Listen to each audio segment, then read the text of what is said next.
volta com o programa Direitos e Deveres, hoje entrevistando o presidente da OAB Guarulhos, Dr. Fábio de Souza Santos. Dr. Fábio, nós fechamos o último bloco falando um pouquinho sobre a questão da defensoria pública, né? Que é um dever legal do Estado democrático de direito em dar advogado àquele que não consegue, que não tem condições de arcar com o custo desses advogados. Isso é feito através da defensoria pública, que é um órgão específico, mas que por si só não consegue tratar esse assunto só pelos membros da defensoria pública. Precisando do quê? De advogados para fazer essa atuação, né? E como muito bem dito, no passado houve um convênio forte, um convênio grande, que hoje está meio bagunçado, está meio atrapalhado aí por diversas situações, né? Então, queria que o senhor comentasse um pouquinho mais para o telespectador entender esse mecanismo, como funciona isso e o que precisa fazer daqui para frente, né? Porque acho que tem uma grande batalha aí pela frente, né? É verdade. A Constituição garante ao cidadão o direito, né, de ação. Ele tem que ter o acesso ao judiciário quando tem violentado um direito dele enquanto cidadão ou quando ele é instado a responder um processo e tem que se defender. E isso só faz através de um advogado, né, que é condição essencial para ele poder se defender ou promover alguma ação perante a justiça. E o Estado, após a criação da Defensoria Pública, ele começou a designar diversos defensores públicos no estado de São Paulo inteiro. Comparativamente, antes da Defensoria Pública ingressar na cidade de Guarulhos, ter uma regional da Defensoria Pública, a OAB ela participava deste convênio e possuía 934 advogados inscritos neste convênio, que de forma contínua, de segunda a sexta-feira, davam plantões dentro da OAB, faziam a triagem dentro da OAB e envolviam todos esses abnegados advogados que prestavam esse valoroso trabalho à população carente, que se revezava, né, no horário das 9 às 17 horas, todos os dias, de segunda a sexta-feira. Quando a Defensoria Pública chegou em nossa cidade, ela avocou para ela a triagem, né, e passou a dar um atendimento de segunda a quinta, das 8h30 às 10h30 da manhã. Ou seja, esses 934 advogados que se revezavam, né, todos os dias, todas as semanas e todos os meses, passou a não ter mais essa atividade, porque isso era feito pela Defensoria Pública. E aí começaram a surgir filas, imensas pessoas que tinham que chegar um dia antes, à noite, passar a madrugada na fila, e nem sempre era atendida, porque chegava na sua vez do atendimento, não tinha mais vaga, não tinha mais horário, e daí a pessoa tinha que voltar para a sua casa.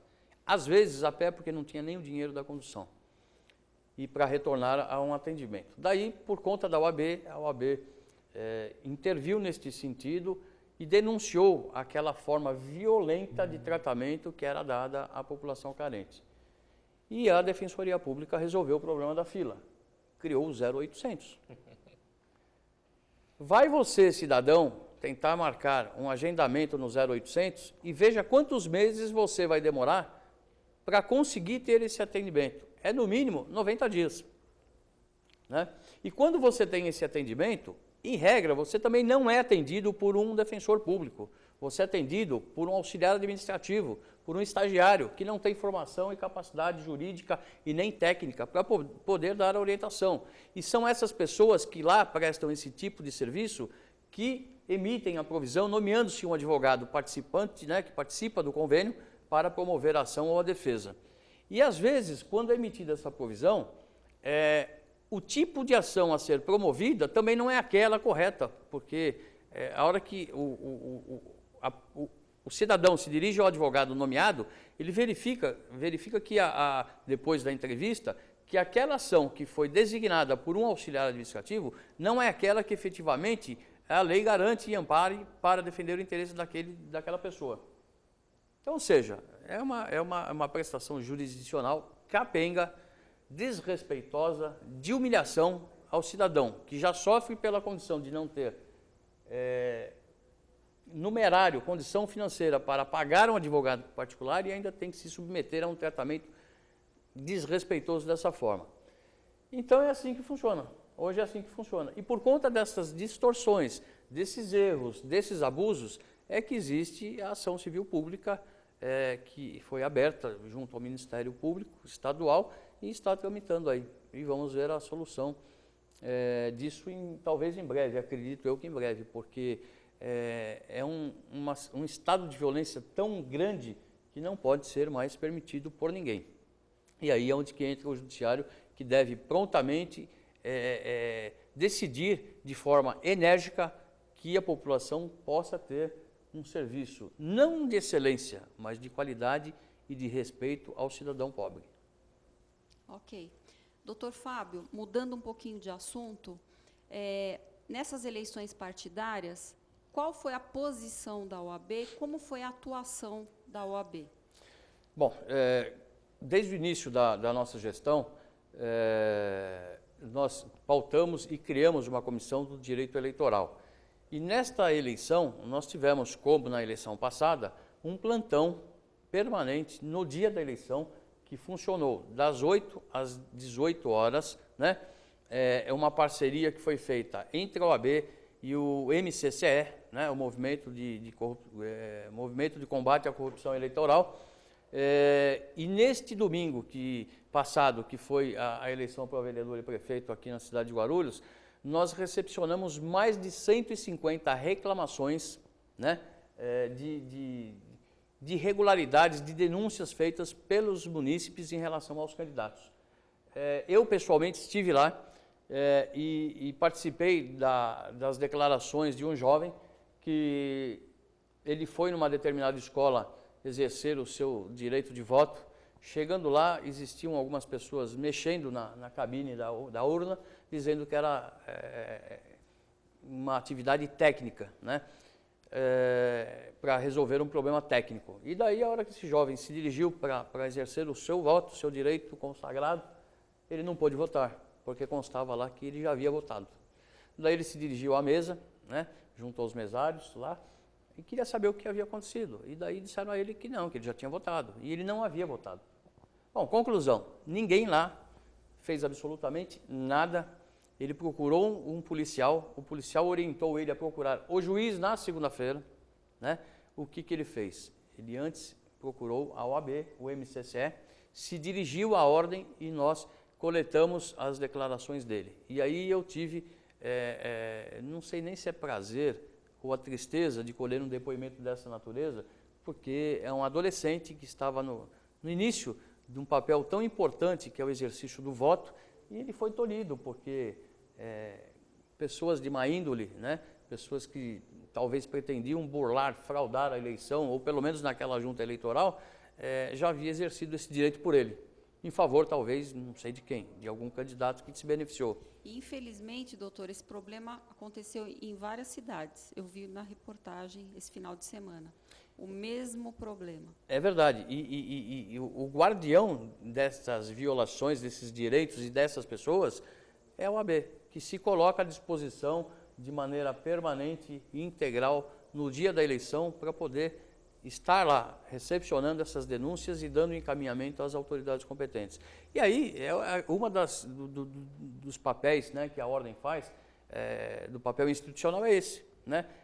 Contribuir para uma sociedade mais justa, mais igualitária, mais respeitada. E nessa condição, Silmara, eu gostaria de trazer à baila aqui, que a gente está falando muito das questões institucionais, da Comissão de Seguridade Social, que é brilhantemente, né, presidida pela doutora Tatiana Fiore, que também é uma das apresentadoras aqui, né, nossa colega, e apresenta assim de forma também magnífica o nosso programa Direitos e Deveres.